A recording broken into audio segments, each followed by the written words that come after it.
Welcome once again to Lehto's Law. Here's Steve Lehto. Every now and then a story will hit the news, and I get so many people sending it to me, and they'll even say, Steve, I know you're getting buried with this, but just in case, I'm going to send you this story. And I got 20, 30, 40. Didn't count. But everyone was sending me the story and saying, Steve, you've got to check this out because this is crazy. And in fact, it is. This one's crazy. So thank you, everyone who sent it to me. But out of Wisconsin, WKOW reported on this. Marquette County teen sues sheriff who ordered her to delete an Instagram post. A teenager posted on Instagram. The cops came to her house and said, take that down or we'll have you arrested. I laugh due to the absurdity of it. But it wasn't absurd at the time in terms of the serious consequences that she was facing with the police officers in her front yard threatening to arrest her and her parents. But this is the insanity that sometimes happens. There's a lot of other stuff going on right now. But this is the insanity that happens to some situations. So a Marquette County teen, again, Marquette County, Wisconsin, has filed a federal lawsuit now against the Marquette County sheriff after he ordered her to remove an Instagram post about recovering from COVID-19. The Wisconsin Institute for Law and Liberty filed the lawsuit in federal court Thursday on behalf of Amaya Cahoon and her parents, Richard and Angela. And this is against the Marquette County Sheriff and a patrol sergeant for violating her First and 14th Amendment rights. That's the allegation. It's a simple case. It's a very, very simple lawsuit. In fact, I hate to admit this, most lawsuits aren't this simple. This one is such a straight, simple case that I applaud the 4 attorneys it took to write it. We'll get to that. The lawsuit results from a March incident where Marquette County law enforcement threatened Cahoon and her parents with arrest unless she deleted an Instagram post that she had posted on Instagram. Now, you might say, Steve, what was this insane post that caused all of this legal flurry of activity? Well, according to the lawsuit, Cahoon's a high school student and had a scare in March with COVID-19. She posted about her experience on Instagram.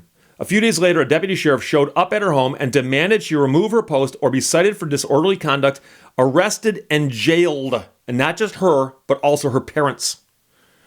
When was the last time the cops showed up at your house and said, hey, we need to talk about that Instagram post or that Facebook post? Doesn't happen. When something like this, so strange, happens, you got to look at it and go, what? The post showed a picture of Cahoon while she was hospitalized for what doctors told her was likely COVID-19. And she captioned the photograph, I'm still on breathing treatment, but have beaten the coronavirus. Stay home, be safe. She had developed a severe respiratory illness in March after a spring break trip to Florida. She had visited a local hospital. Her symptoms worsened, and she ended up at a hospital in Madison, according to a news release from WILL. She tested negative for COVID-19, but doctors told her that she likely had it, but had missed the testing window with the tests they had at the time, according to a news release. The lawsuit asks a judge to rule that the Cahoon's Instagram posts were speech protected by the First Amendment, and that defendants' threats to cite her or her parents for disorderly conduct and arrest and jail them if they didn't cooperate violated her First Amendment rights also. The suit asks for nominal damages, meaning they're not asking for $1 million in a ham sandwich here. They're simply asking for nominal damages, but they simply want a court order saying that, hey, what happened here wasn't right. And on the face of it, it appears that it wasn't right. This is not rocket science. So the case, like I said, filed in the United States District Court, Eastern District of Wisconsin. I'm holding the complaint in my hands. I'll pull a Leonard French on you and read to you some of the complaint, but I'm not going to go through all of it. But it's a pretty straightforward complaint. And by the way, a complaint is a lawsuit. That's the technical term for it. So it's Amaya Cahoon, who's a minor. So she has to have the lawsuit filed by her parents and legal guardians, Richard and Angela Cahoon, okay?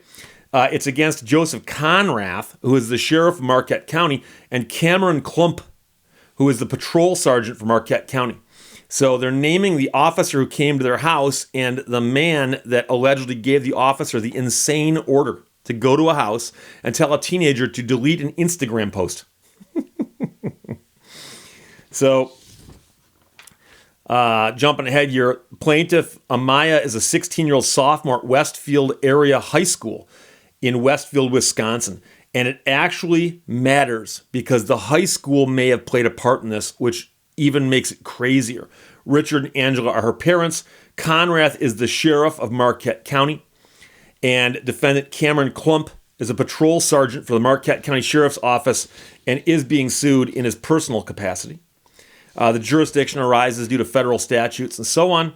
And, of course, the constitutional question of the First and the 14th Amendment. The First Amendment is the one that says you have the right to free speech. The 14th Amendment is the one that says that your rights under the Constitution cannot be violated by the states either. Federal government can't violate them, but states cannot either. So between March 7 and March 15, Amaya went on a spring break trip to Disney World and Universal Studios in Florida with her high school's band class. While they're in Florida, the country began shutting down. So on March 9th, the Florida governor, Ron DeSantis, declared a public health emergency for the state of Florida. On March 12th, Universal Orlando Resort in Florida announced that its theme parks would close on March 15th. Also on March 12th, the Wisconsin governor declared a public health emergency for the state of Wisconsin. On March 13th, the Wisconsin Department of Health Services, at the direction of Governor Tony Evers, ordered all Wisconsin schools to close beginning on March 18th. Amaya and the others on the spring break trip returned home on March 15th, earlier than planned due to all the closures and whatnot. 4 or 5 days after she returned from Florida, Amaya began feeling ill. Her symptoms included a fever and dry cough, which are symptoms consistent with COVID-19. On March 22, a week after returning from Florida, she began having difficulty breathing. So her mother took her to the emergency room at the hospital. The doctors there evaluated her and concluded that her symptoms matched those of COVID-19, but they could not test her at that time. They sent her home with an inhaler and instructions to strictly quarantine and to return if her condition deteriorated. They also told Mr. and Mrs. Cahoon to self-quarantine for 14 days. The discharge order, which is attached to the complaint, diagnosed Amaya with an acute upper respiratory infection, but unspecified. The doctors also gave the Cahoons a work release form, a true and accurate copy of which is attached here, specifying that Amaya has symptoms consistent with COVID-19. So this is doctors talking. This is not just teenage kids making up stuff. Based on the information supplied by the doctors at the hospital, Amaya and her parents believed and still believe that her symptoms were caused by COVID-19. When they left the hospital on March 22, Mrs. Cahoon called the band teacher in charge of the spring break trip to notify her about Amaya's condition so that the school could warn other families with students on the trip that Amaya may have contracted COVID-19. She was unable to reach the teacher, so she left a voicemail, but no one ever called her back. After she got home from the hospital, Amaya posted a picture of herself from the spring break trip with the caption, "Hey guys, sorry I've been on a long break. I won't be back for a while longer due to me now having the COVID-19 virus.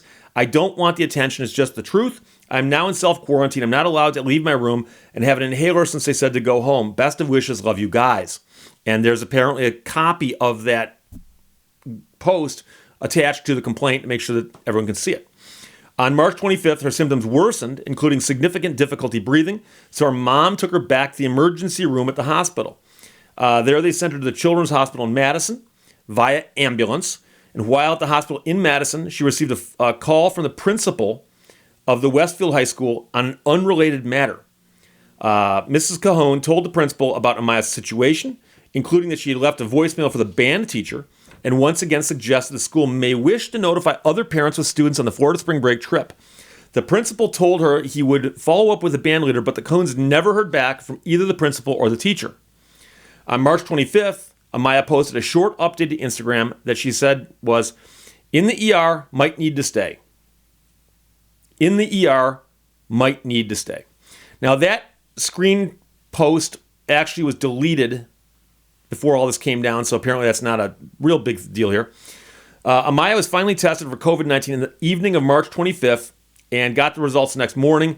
Test came back negative, but the doctors told the Cahoons that Amaya likely did have COVID-19 and had missed the window for testing positive. Consistent with what the doctors told the Cahoons, some health experts believe that nearly 1 in 3 patients who are infected are nevertheless getting a negative test result. And that is from a story of the Wall Street Journal citing Christopher Weaver, questions about accuracy of the tests. Amaya returned home from the hospital in Madison March 26th. At that time, she and her parents continued to believe, and still believe, that her symptoms were caused by COVID-19. After she returned home, Amaya posted again to Instagram, this time a picture of herself at the hospital with an oxygen mask on her face. Caption read, "I am finally home after being hospitalized for a day and a half. I'm still on breathing treatment, but have beaten the coronavirus. Stay home, be safe." And again, a copy of that is attached to the complaint. The Cahoons did not have a screenshot of this Instagram post because she had to delete it, as we'll get to in a second. During the evening on March 27th, a defendant patrol sergeant Cameron Klump from the Marquette County Sheriff's Office came to the Cahoon's house, and the daughter answered the door. Amaya answered the door. Sergeant Klump said he needed to speak with her father. After Mr. Cahoon came outside, Sergeant Klump explained that the school superintendent had complained to the sheriff about one of Amaya's Instagram posts. Let's just stop everything right now. The superintendent of the school called the sheriff to complain about a post made by one of his students.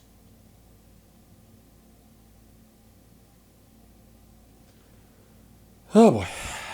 Sergeant Klump showed Mr. Cahoon a screenshot of Amaya's third Instagram post, a true and accurate copy of here, and stated that he had direct orders from the sheriff to demand that the post be deleted, and if she did not delete it, Amaya and or her parents would be cited for disorderly conduct, and he was going to, quote, start taking people to jail. Quote, start taking people to jail. And by the way, many of these facts are in the police report, meaning that this Klump actually wrote down, "I threatened to take people to jail." Sergeant Klump's incident report, a true and accurate copy of which is attached here, confirms defendant's unlawful actions. Klump's report explains that, and this is a quote, "Sheriff Conrath advised me he wished for me to respond to the residents and have the post removed from her social media. Klump advised Richard Cahoon that if they were not willing to take the post down, that there would be the possibility of a county ordinance disorderly conduct or being arrested for disorderly conduct." So once again, just to make sure it's clear here, these aren't just allegations. It's in the police report. The cop actually says, yeah, I threatened to arrest the parents and the daughter for an Instagram post that was truthful. This is insanity. Sergeant Klump stated that Sheriff Conrath wanted the post removed because there were no confirmed cases of COVID-19 in the county at that time. And in case you're curious, I checked this morning, they've had 197 cases since. But, you know, if you don't know about it, it doesn't count. Neither Klump nor Conrath nor anyone from the school district had contacted Amaya or the Cahoons to discuss Amaya's symptoms or to learn what the doctors who treated her had told the Cahoons, even though the Cahoons had notified both the principal and the band teacher about Amaya's symptoms. So in other words, the mother's spoken to the school twice. She called once and left a voicemail for the band teacher, and then she spoke to somebody, okay? And instead of the superintendent calling the parents and saying, hey, look, can you take that post down? The superintendent calls the sheriff and goes, can you go out there and threaten them with jail if they don't take the post down? Nominal damages are not what you need here. There actually ought to be punitive damages. But Mr. Cahoon offered to show Sergeant Klump the documents they received from the doctors at the hospitals showing that the symptoms were consistent with COVID-19, but Klump stated he was not there to gather information, but simply to complete Sheriff Conrad's orders. I'm not here to find out what's going on. I'm just following orders. Oh, okay. That's the greatest defense in history. You know that? You know how many people have said I was just following orders and oh, okay. Mr. Cahoon responded that Sheriff Conrad and Sergeant Klump had no right to demand that his daughter remove the post, that he would refuse the order if it was his, but he would allow his daughter to make the decision for herself. So they brought her back outside. The father explained what Klump was saying, and she then removed the post because she didn't want her dad being taken to jail. Okay, so I'm summarizing a bunch of paragraphs here, but that's what happened. So to make matters even sillier, the Westfield District Administrator, who is apparently affiliated with a school that the daughter goes to, stated, it was brought to my attention today, and this is a notice that was sent out, that there was a rumor floating out there that one of our students contracted COVID-19 while on the band trip to Florida 2 weeks ago. Let me assure you there's no truth to this. What's he basing that on? This was a foolish means to get attention, and the source of the rumor has been addressed. Yeah, I called the cops on her. and federal lawsuits will ensue. This rumor had caught the attention of our public health department, and she was involved in putting a stop to this nonsense. This nonsense, by the way, like I said, is 197 cases so far. They had to start somewhere. In times like this, the last thing we need out there is misinformation. I asked her to prepare a short statement for the purpose of this update. I posted it below. The statement does not name Amaya or her family, but everyone basically knew it was her. And Sheriff Conrad's and Sergeant Klump's threats to cite and arrest Amaya for posting about her experience are especially troubling in light of the statements accusing her of not being truthful and engaging in foolish means to get attention. And so that's the upshot of it. And so, here's the problem. The parents contacted the sheriff to find out what's going on here and asked him if he would, stop all this nonsense. And he said no. In fact, he stated that Amaya's speech was not protected by the First Amendment, but was the equivalent of screaming fire in a crowded movie theater. Okay, first of all, I know a little bit about this. I've written quite a bit about this because the Italian Hall disaster I wrote a book about. And so on. You are allowed to yell fire in a crowded theater if there is a fire. You're only not allowed to yell fire falsely if there's no fire. So if you make the truthful statement that there's a fire in a crowded theater, absolutely protected under the First Amendment. And that, of course, is a figure of speech. I'm not sure when the last time there's actually a fire in a crowded theater. But the bigger question is, this young woman posts on her Instagram that she's recovering from what appears to be COVID-19. She was told that by doctors. So her statements are truthful. And by the way, her statements weren't causing panic. And further, all of the instructions that we've heard in the last few weeks are that if you're exposed to this, you're supposed to let people know that you came in contact with so they can take steps. So this young woman posts this Instagram post while her mother communicates two different ways with the high school. And instead of responding appropriately, such as, can you show us some evidence that what you're saying is true? Can we look into this? Can we talk to your doctors maybe? Just in case, who knows? Instead of doing that, they go, oh, have her arrested, threaten her parents with jail, and let's tell all the parents that there's nothing going on here. This young lady's doing this for attention. Okay? This is insanity. I've had people call me up and send me notes and messages and emails, and they say, Steve, there's a lot of crazy stuff going on these days. There is. This is the craziest. This is the craziest thing I've seen so far. So they're suing for violation of the First and 14th Amendments. Like I said, the First Amendment is the free speech guarantee. And as they point out, Amaya's Instagram posts were unquestionably speech protected by the First Amendment. And then they actually go through all the exceptions to point out that none of the exceptions that they're talking about apply, especially the crying fire in a crowded theater. When there is no fire, doesn't apply. But I'd like to point out that 1, 2, 3, 4 attorneys have signed on to this. And it's a masterpiece. It's a legal masterpiece. And I'll tell you why. Because it lays the case out in such a way that unless they're making stuff up, which they're not because they've attached screen grabs and actual copies of photographs and so on, it's going to be extremely difficult for anybody to go into a federal court with a straight face and go, oh, it's reasonable that the sheriff, in response to a phone call from the superintendent, sent someone to a teenager's house and threatened to arrest the father and throw him in jail if his daughter didn't take down a truthful Instagram post. Done. That's it. I mean, it doesn't get any simpler than this. And like I said, in their prayer for relief, they asked for a declaration that the posts were speech protected by the First Amendment, a declaration that defendants may not cite the daughter or the parents for doing this then or now, and an injunction prohibiting them from citing them for disorderly conduct. And then they asked for nominal damages. And nominal damages literally is you're saying, look, I'm entitled to something here, but I'm not looking for a lot. I'm just saying, give me something to indicate that I was entitled to something. That's the best definition I can give you. And so it does boil down to that. The young lady was told by doctors that we think you had COVID-19. And she posted on Instagram, hey, look, I'm getting over it. Stay safe, people.